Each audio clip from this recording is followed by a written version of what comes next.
Assalamualaikum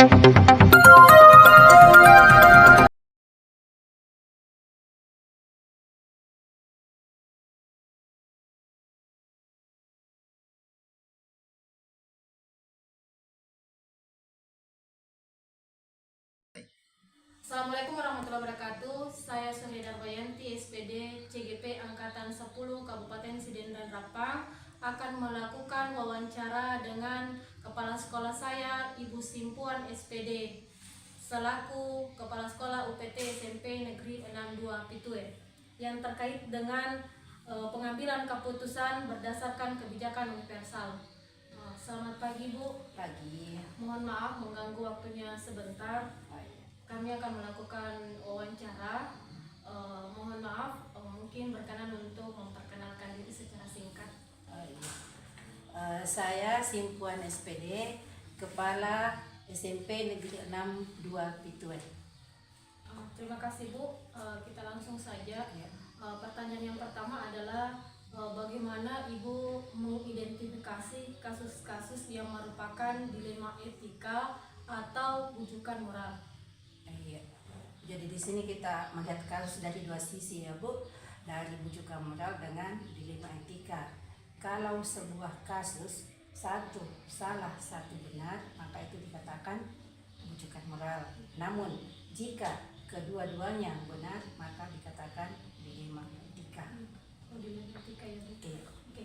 Kemudian pertanyaan yang kedua, selain ini Bu, bagaimana Ibu mengambil keputusan di sekolah Ibu, terutama kasus-kasus di mana ada dua kepentingan yang sama-sama benar atau sama-sama mengandung nilai kebajikan? Kalau dalam mengambil keputusan itu, yang pertama itu harus mengidentifikasi masalah dulu, kemudian mencari atau memperhatikan siapa yang terlibat dalam kasus tersebut. Langkah selanjutnya mengumpulkan fakta-fakta yang sesuai dengan kasus. Tentu saja dalam pemecahannya nanti itu mengutamakan prinsip kekeluargaan dan musyawarah untuk mencapai sebuah manfaat. Oh ya, berarti ada tiga ya Bu ya. Yang pertama adalah mengidentifikasi, kemudian yang terlibat dan mengumpulkan fakta-fakta yang ada. Kemudian Bu, yang pertanyaan yang ketiga adalah langkah-langkah atau proses seperti apa yang biasa Ibu lakukan selama ini untuk menangani sebuah masalah atau menyelesaikan masalah-masalah yang ada. Langkah-langkah yang saya lakukan biasanya dalam menghadapi sebuah kasus atau masalah, yang pertama memanggil kedua belah pihak yang bermasalah. Artinya setelah kita mengidentifikasi tadi, kita memanggil kedua belah pihak, kemudian dimintai keterangan supaya bisa mengetahui di mana letak permasalahan atau inti permasalahan dalam kasus itu. Kemudian setelah bertemu keduanya, kita mencari solusi yang terbaik dan tidak merugikan kedua belah pihak itu. Artinya kita harus mencari solusi yang seimbang supaya tidak ada yang dirugikan. Oh ya, artinya intinya ini adalah mencari sebuah solusi ya Bu? Iya. Oke. Yang pertanyaan selanjutnya adalah hal-hal apa saja yang selama ini Ibu anggap efektif dalam mengambil sebuah keputusan pada kasus-kasus yang dihadapi? Kalau selama ini kalau ada kasus yang dihadapi, yang saya lakukan itu ya berdialog dengan pihak yang berkasus atau yang bermasalah tadi. Cuma itu tadi seperti yang katakan tadi, bahwa kita harus memperhatikan prinsip kekeluargaan agar dapat memunculkan solusi yang bisa diterima kedua belah pihak, dengan cara juga memberikan bimbingan secara komprehensif yang tidak menimbulkan perselisihan dari kedua belah pihak. Pertanyaan selanjutnya Bu, hal-hal apa saja yang selama ini merupakan sebuah tantangan bagi Ibu dalam mengambil sebuah keputusan, ada kasus-kasus di dalam dilema etika? Dalam dilema etika, selama saya menjabat sebagai kepala sekolah, ya saya harus mencari solusi yang terbaik dan harus memikirkan apakah keputusan yang saya ambil itu tidak menimbulkan hal yang lebih besar atau malah memicu masalah itu menjadi besar. Artinya saya harus memikirkan solusi yang saya ambil itu harus menyelesaikan ataupun ada permasalahan itu harus sekecil-kecilnya mungkin. Kalau bisa menyelesaikan masalah itu tanpa menimbulkan masalah baru. Iya. Pertanyaan selanjutnya Bu, apakah Ibu memiliki sebuah tantangan atau jadwal tertentu dalam sebuah penyelesaian kasus dilema etika, atau Ibu langsung menyelesaikan masalah tersebut di tempat? Nah, sebenarnya kalau masalah jadwal saya tidak membuat jadwal karena ini kan namanya kasus, kita tidak tahu kapan kejadiannya, ya bagaimana masalahnya. Jadi kalau misalnya ada kasus seperti itu, saya akan berusaha menyelesaikan pada saat itu juga supaya tidak menimbulkan kasus baru. Karena misalnya sebuah kasus itu ditahan-tahan, besok bisa saja berkepanjangan atau menimbulkan masalah baru. Jadi kesimpulannya masalah itu akan saya selesaikan pada waktu itu juga. Berarti diselesaikan secara langsung ya Bu? Secara langsung. Yang selanjutnya Bu, adakah yang terlibat atau faktor apa yang selama ini mempermudah atau membantu Ibu dalam mengambil sebuah keputusan dalam kasus-kasus dilema etika? Dalam mengambil keputusan itu saya melibatkan dua guru yang ada di sekolah. Artinya saya akan memunculkan masalah atau kasus, kemudian saya berdiskusi dengan mereka, bermusyawarah dengan dewan-dewan guru apa solusi yang bisa kita ambil dari masalah ini. Saya juga berkonsultasi dengan pengawas walaupun hanya melalui PA telepon atau melalui PA WA tentang solusi apa yang bisa diambil dari kasus itu. Terkadang juga melibatkan komite sekolah, jadi ada 3 rekan yang ada di sekolah, pengawas dengan komite sekolah. Berarti ada 3 Bu ya yang faktor atau yang terlibat dalam menyelesaikan sebuah permasalahan. Selanjutnya Bu, dari semua hal yang telah disampaikan, pembelajaran apa yang dapat Ibu petik dari pengalaman Ibu mengambil sebuah keputusan tersebut? Pembelajaran yang saya bisa petik dari pengambilan keputusan itu bahwa apapun yang dihadapi, masalah apapun yang dihadapi, kita harus menyelesaikan dengan cara musyawarah, cara kekeluargaan, dengan melibatkan semua warga yang ada di sekolah, yang terlibat juga dalam sekolah, misalnya pengawas dengan komite. Artinya apapun yang kita hadapi, kalau memang kita pecahkan secara bersama, itu juga akan terpecahkan dengan mudah dan mendapatkan solusi yang terbaik. Artinya secara musyawarah dan mufakat ya Bu, dengan beberapa yang terlibat di situ. Yang terakhir Bu, tantangan apa yang diambil setelah mengambil sebuah keputusan tersebut? Ya, kalau sudah mengambil sebuah keputusan itu, terkadang kita kembali berpikir apakah keputusan ini sebenarnya benar apa tidak, karena itu tadi, kalau kita mau mengambil keputusan kita harus memikirkan kedua belah pihak. Nah, setelah kita mengambil keputusan pun terkadang kita bingung apakah keputusan tadi itu sudah benar apa tidak, apakah tidak ada yang merugikan, karena memang terkadang ada yang namanya juga masalah atau kasus. Masalah itu kan terkadang diterima orang pemecahannya atau tidak, karena terkadang saya merasa benar, saya tidak bersalah, mengapa solusinya seperti ini. Nah, padahal kita itu sudah mencari solusi yang terbaik. Jadi sebenarnya tantangannya terkadang keputusan yang diambil ada pihak yang tidak menerima. Berarti ada keputusan yang harus pihak yang menerima harus Iya, artinya itu kan keputusan yang tidak diambil. Terkadang yang bermasalah tadi, pihak yang bermasalah tadi tidak menerima keputusannya itu, mungkin tidak sesuai dengan hatinya atau apa. Demikianlah hasil, terima kasih Bu waktunya. Demikianlah hasil wawancara saya oleh Kepala Sekolah PT SMP Negeri 62 Pitue. Saya ucapkan terima kasih banyak Bu. Assalamualaikum warahmatullahi wabarakatuh. Waalaikumsalam warahmatullahi wabarakatuh.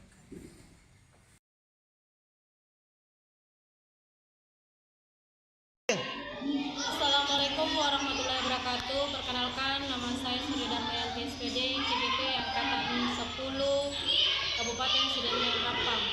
Saya akan mewawancarai Wakil Kepala SD 1 Betao, yakni Ibu Asrianti SPD. Selamat pagi Bu Wanti. Selamat pagi Bu. Bagaimana kabar hari ini? Alhamdulillah seperti yang Ibu lihat, sehat.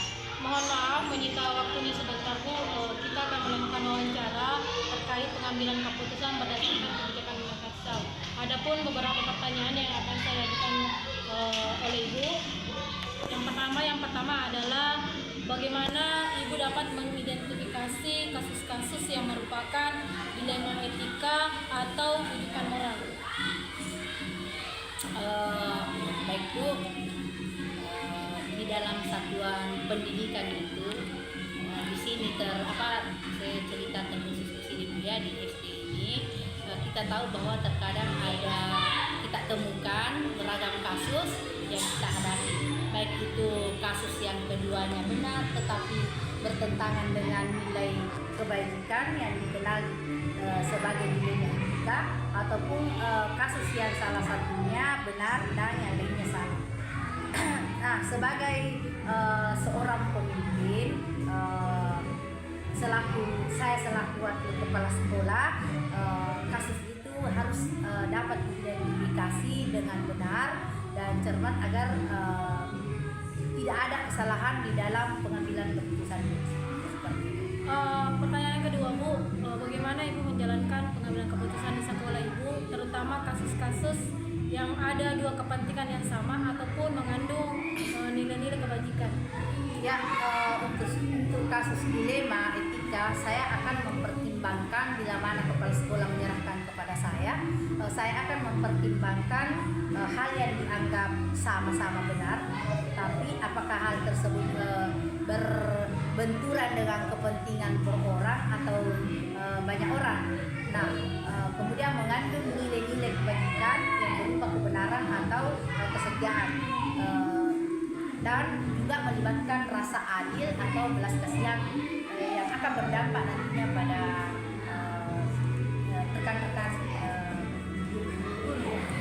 Kemudian Bu, kira-kira langkah-langkah atau proses seperti apa yang biasa Ibu lakukan selama ini untuk menangani suatu penyelesaian sebuah masalah?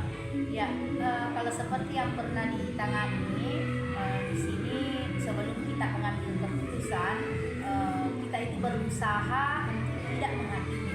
Jadi baik-baik saya lihat cara pengambilan kepala sekolah saya di sini, maupun kalau dia serahkan kepada saya, kalau memang dia tidak hadir, saya akan mendengarkan secara seksama dan tidak lupa suara hati dan kenyataan berupa penalaran dan fakta yang harus sejalan dengan memilih keputusan yang paling kecil kerugiannya dan besar manfaatnya.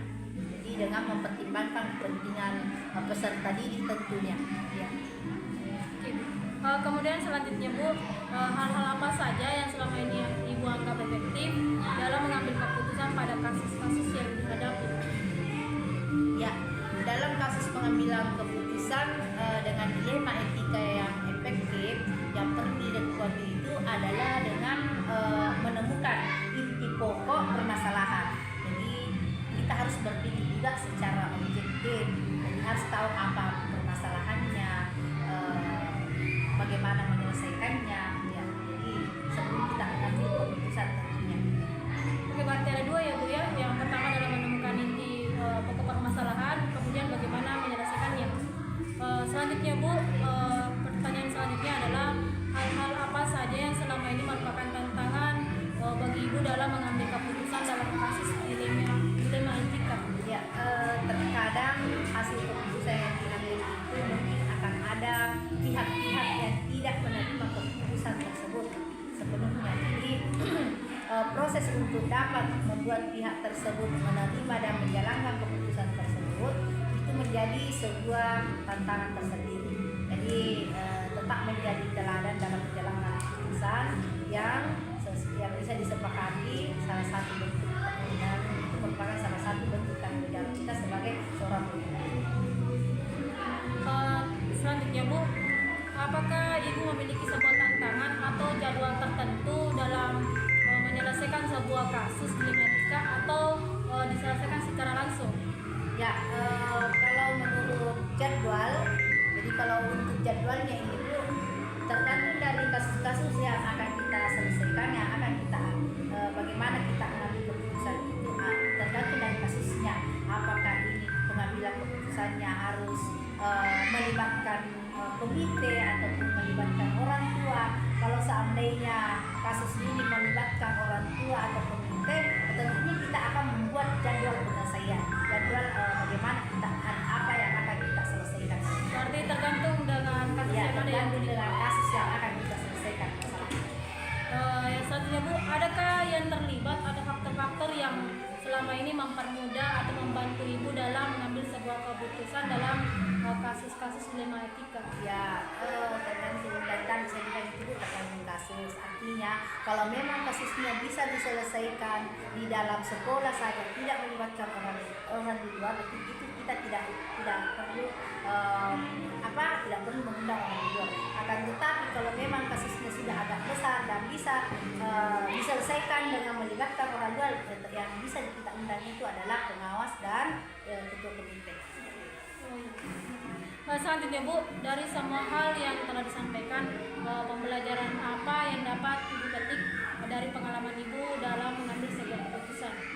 Ya, jadi dalam mengambil sebuah keputusan itu maka mengidentifikasi jenis kasus harus bisa kita lakukan lebih awal. Untuk bisa menentukan langkah-langkah apa yang akan kita pilih sehingga keputusan itu bisa diambil sesuai dengan prinsip-prinsip yang tidak merugikan, apakah merugikan siswa atau merugikan pihak-pihak lain. Berarti kita harus mengidentifikasi masalah untuk memilih langkah-langkah selanjutnya ya Bu ya. Oke. Kemudian yang terakhir Bu, tantangan apa yang diambil setelah mengambil sebuah keputusan?